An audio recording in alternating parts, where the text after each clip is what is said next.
Can you do this? This is a screen capture, and he'll talk to you more about it. That user interface screenshot is very old. Well, I know, but that's all I had from you guys. We'll I keep adding new stuff. I think I need the mic. Yeah. Hi. My name is Aaron Lapsley. I work with Switch Automation, as Jerry mentioned. This is not a product endorsement, but he is local. Yeah, we are local. I'm here to give you some examples, I think, that are a little bit more practical of what's happening in this space as it relates to technology. So Switch is broadly speaking in the smart building technology market. And that means a lot of things. My definition of smart buildings is up on the screen. And the big thing that I always have to remind people about or change minds on is that we, and really any enterprise IT product, is going to take a portfolio-wide perspective. So a lot of people think of individual smart buildings. At Switch, and when I was a consultant before Switch, I worked with Deloitte, and I worked with a boutique consulting firm that just works with real estate companies, with their operations groups. We are constantly encouraging executives in particular to think about their entire portfolio. As the world converges and moves towards technology and data, one building at a time may be smart. You may have the best building automation system, but it's only one building. And while the individuals that you all would be training are going to be likely working at one building or one campus, oftentimes outside of higher ed and a few other sectors, portfolios are really widely distributed. So we work with Microsoft's retail stores, for example. There's 84 in North America, and there's one in every major city. That's just the way that kind of thing works. We also work with some campuses that are like this one that are a little bit more consolidated. But to get the value out of technology and data, and everything is moving in that direction, you have to have standards that work across facilities. Smart buildings is not just about the technology and the data. There are 4 things we think are better in a smart building world. Data becomes useful. You actually reap the benefits of economies of scale.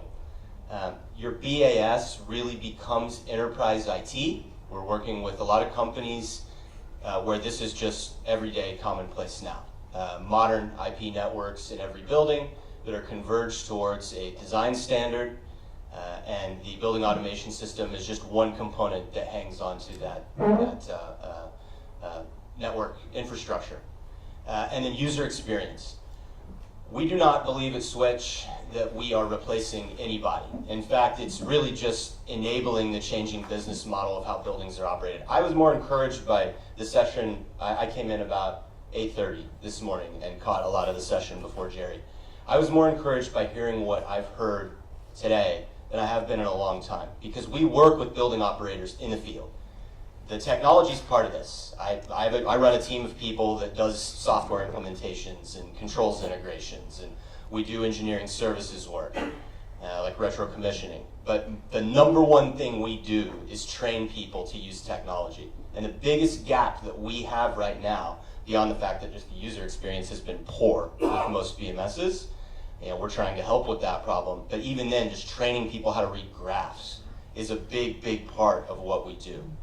And I'd say, broadly speaking, it's something like 80-20. 80% of the people we work with resist technology and say this is too complicated, even when you've made it simple, and there's 20% that really get onto it, and it really enables their day-to-day. Hopefully that's going to shift over time. So what Switch does in particular, what our platform that I'm about to show you does, as we start with the data ingestion layer, this is integrating all the things you guys were talking about, all the HVAC systems, lighting, occupancy sensors, some of the more modern sensors Jerry was talking about. We do a lot of CO2 monitoring, but at its sort of basic, in a large commercial building, we're pulling in the HVAC and often the lighting controls. That's where we start. Data management layer, which basically just means you can organize things, tag them, make them easy to get to. A built-in user interface. We also give people the capability to write their own applications and pull the data out of our platform, because we don't necessarily do everything. Logical analytics, particularly on live time series data. This is really the fault detection and diagnostics component. I'll show you a little bit about how we do that. That's a really increasingly important thing. Should probably become a bullet point on the DACM.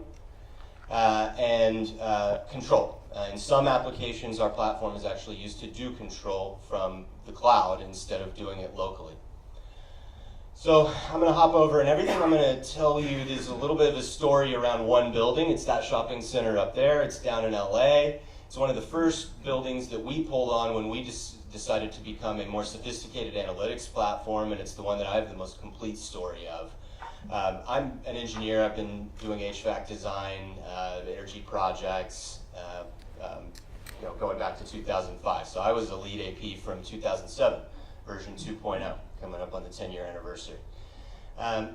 So this was a facility where we pulled on about 600 BACnet points. Some of them actually are shown here. This is live data that's coming through off the 2 chillers. Each row is a chiller. And I've just configured this. I did it last night preparing for this, pulled up some relevant data points. The thing I want to point out here is as of this week right here, we've had no faults come through for this building. And I'm going to show you that's a significant departure from the way this building looked whenever we found it.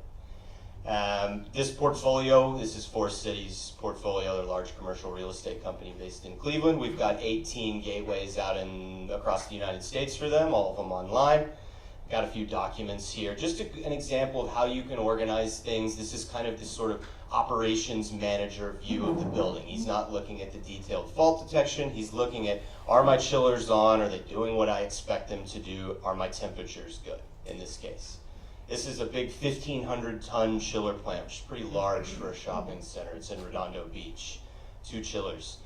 In 2011, they did a variable speed upgrade on this plant. So those of you with an engineering background, they did all the things you'd expect to do to change over to what's called a variable primary system, modern design, VFDs on everything.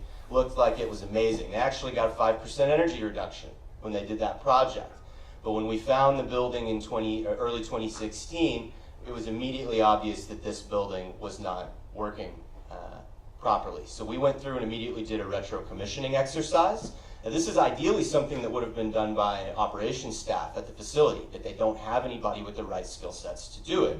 So we identified a raft of issues and then went through and, let me widen that up for you, worked on a retro commissioning report with their team and found 8 significant opportunities, I guess it was 7 in this version, that essentially were causing this plant to run suboptimally.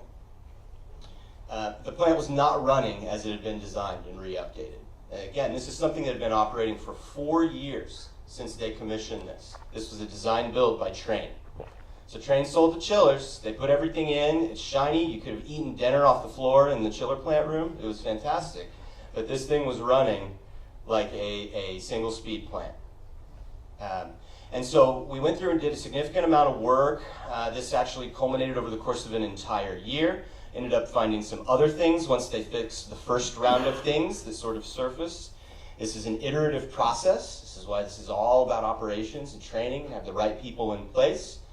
And this is what the building looked like whenever we found it. So this is looking back sort of before they did any actual changes to the automation. Back 2016, this is our fault detection platform. So we're looking at the last week in October 2016 here. 1 week worth of data.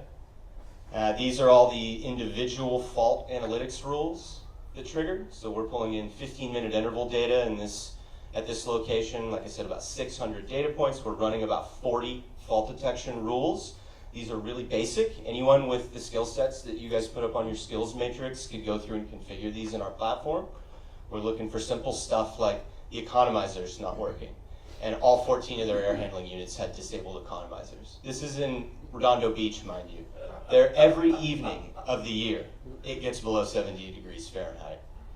Pretty much, about 95% of the time. We did an analysis on that.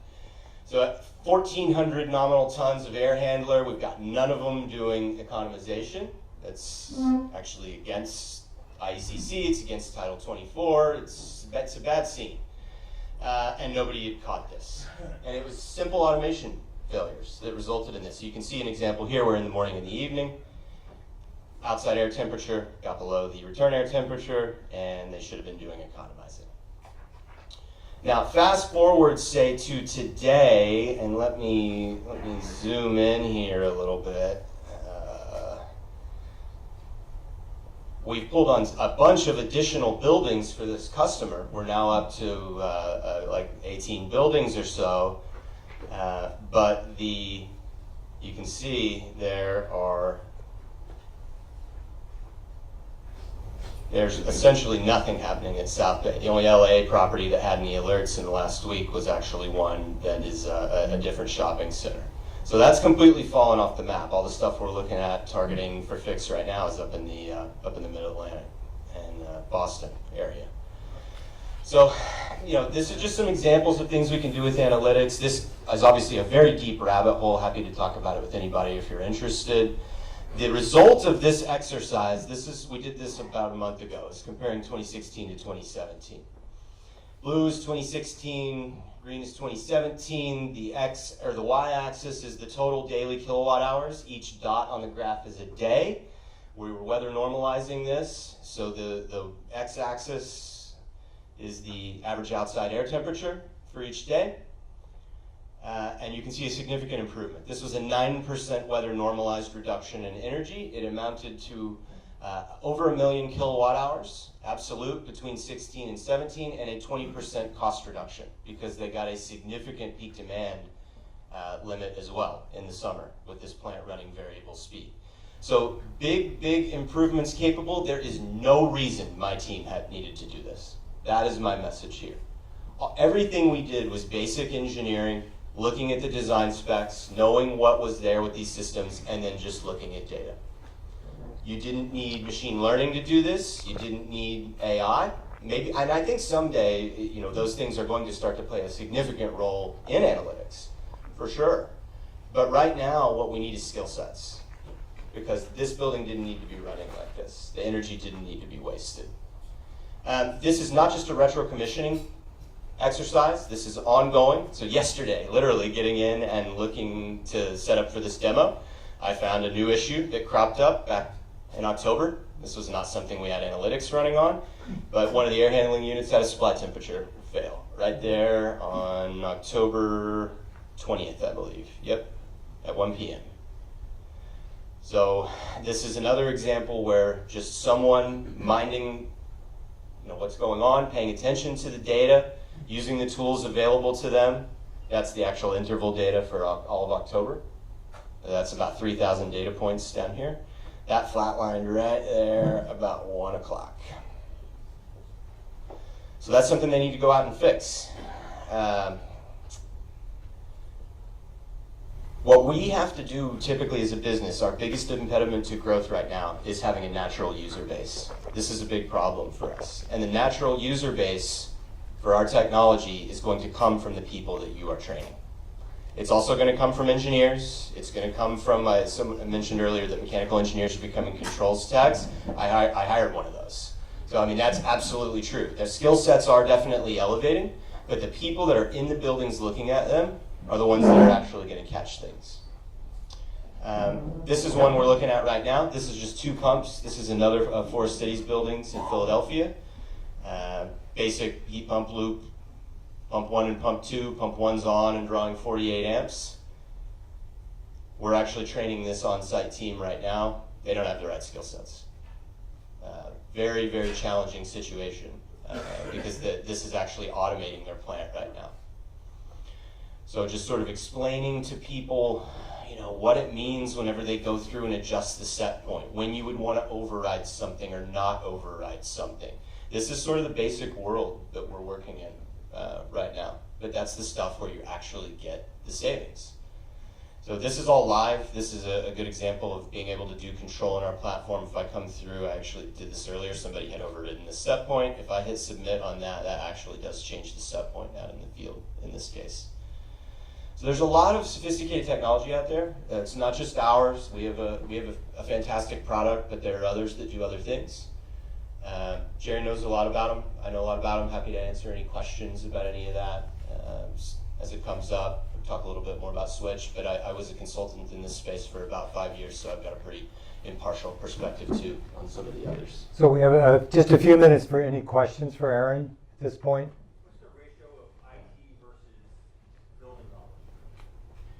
For what? So the IT IT becomes sort of the infrastructure, right? The IT is really largely baked into the bottom sort of this pyramid, right? We love it when we work with IT groups, like especially with commercial real estate companies, because they know about IT and buildings, networks. But the IT is just enabling. It's just what everything rides on top of. I mean, having a basic understanding of software is all you need to be a user. If you can click around in a browser and you understand, it's more about sort of for the operators how to read the data, understand what they're seeing. So that's, yeah. Now the project to get all this set up is an IT project, but we do that, or other companies like a Deloitte or an Accenture, they do that. And we're constantly looking for those companies to partner with. But the big thing here, the big gap is the application of this. Thank you. How much of your work going into a new facility is to engage the people that are taking care of the building? I mean, I have many students that come in, they're all coming in with the idea of, we're going to do this wonderful energy efficiency stuff. We're going to save the planet. Everybody's going to be so happy to see me come walking through the door. Yeah. But fundamentally, you're coming into the door and telling people that they haven't been doing their job correctly for many years. It's really hard to sell something when you tell people that they're doing a bad job, by the way. It's not easy. So we're usually selling to the executives for that reason, and then things are usually pushed on to people. But me and my team are the front line on that. So it's a huge amount of what we do. It's also a huge amount of what every retro-commissioning engineering firm does, incidentally, too. You always are making somebody look bad when you do retro-commissioning.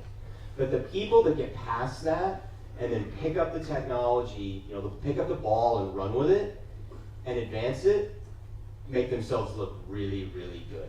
Because the truth is, they probably didn't have access to the data before. The BAS right now is you got a snapshot. Right? I get a snapshot in time whenever I look at it of what's going on right now. Very little, very few as a percentage of total DEC control systems out there even store interval data permanently. So once you get access to the data, you can do a lot of amazing things with it. So are you offering a remote monitoring for the system, and then you're telling the site location what's wrong and they send their technicians to fix it, or are you putting the onus on the site location to do the monitoring? It depends on the customer, and we've had to entertain a lot of different business models because of that. So in the case of Forest City, we don't do that. They hired a person to do it who is a centralized engineer, a master's in mechanical, and she sort of centrally runs the program, coordinates everything with the regional maintenance team.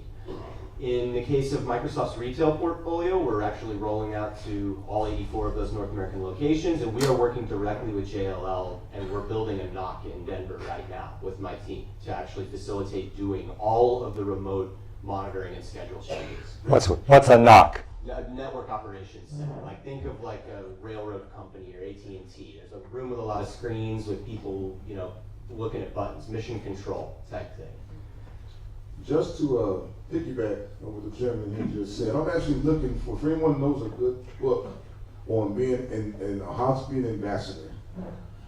One of the biggest challenges I have, and this is real, is me coming into a site, essentially telling the people there, engineers included in some cases, that you have no clue on how to manage your system.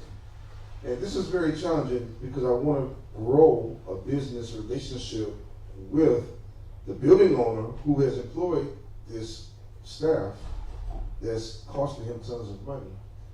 And so as a student coming into this industry, I was just telling the owner of my company just last week, this is the biggest area of growth for me coming into this industry, is learning how to tell people in a creative and productive way that you're screwing your owners out of money. Excuse me.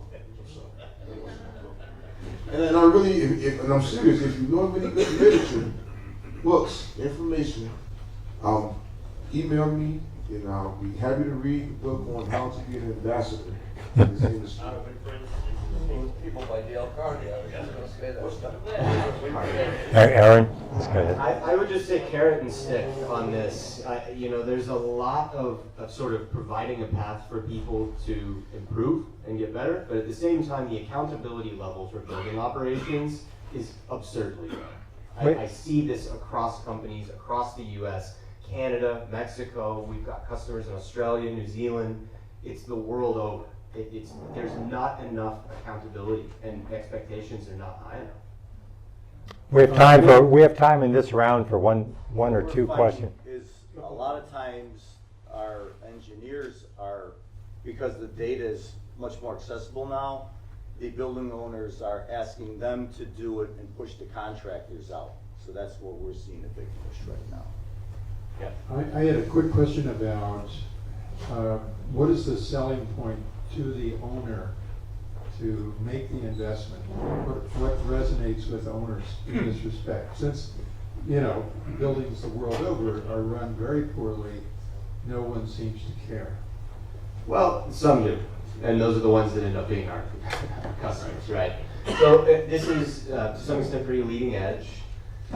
Even just putting all your data in one place and storing your interval data in the cloud is relatively leading edge. And some companies like Macerich have built their own system out of parts, and other companies are using a platform like ours to enable that. It depends on where they are with their journey, and it also depends on how they run their portfolio. We've tried to work with a lot of private equity companies, but they just don't hold some of the buildings long enough to make it worth their while. So there does need to be an ROI. Our best customers tend to be large commercial portfolios or multi-site retail portfolios where they're not going to necessarily flip their buildings in 2 years. So we actually have a blog post series up on our website about the ROI of smart buildings. It's different for a lot of different people, but it generally falls into certain categories. There's really obvious things that are measurable, like energy is usually the biggest one, and sometimes that's the one that matters more than anything else because it's tangible. You can sell it to the CFO. In other cases, if the sort of COO or the operational managers are involved, occupant comfort may matter a lot. We work with a real estate portfolio in Canada called Oxford Properties, long-term buy and hold pension fund, very high-end Class A downtown buildings in Vancouver, Toronto. They care a lot about tenant experience, and we're now able to turn that into metrics. Like we have a building that has 1900 temperature and ventilation control zones. We can distill that into a metric for the building or per floor that they can track now. And so just having that sort of basic IT visibility was a big selling point for them, even though it's hard to manage. And then in other cases, it's things like risk management and things that are really intangible and have a long-term payback. We've worked with some banks that really care a lot about knowing when signage is out and just sort of basic, what seem like edge case applications maybe to me are a really big deal and driver of business value for them because of how much they care about the brand, for example. So it's always a bit of a different story, but there's usually some tangible components and intangible components that go into that calculation. But as you said, it's a financial sell to the CFO in terms of the economics of return on investment. And Honeywell, Siemens, they were offering similar services as remote maintenance and diagnostics, and different service levels that companies could sign up for that very issue to address the issue that Earl brought up earlier, that you have a lot of people who have grown through the organization, custodial staff, and they're taking care of buildings, and because they don't know how to work the automation, they just override the system and go back to manual operation. You have these inefficiencies. So. Okay, so at this point, I'm going to take back the mic. Aaron will stick around a little to answer questions, and I'm sure talk to any of you.